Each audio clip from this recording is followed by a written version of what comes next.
Always start the day with 2 coffees.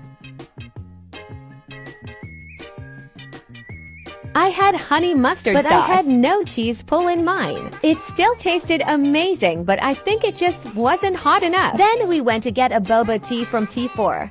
It was the best I've had, and stopped by the pier for cinnamon donuts.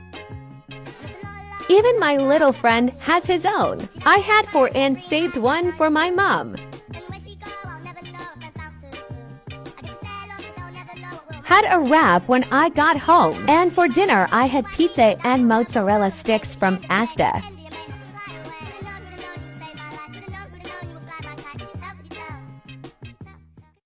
I found this in a little bakery. I just couldn't pass by without getting it. It's pistachio leches, she said, and it's 10 out of 10.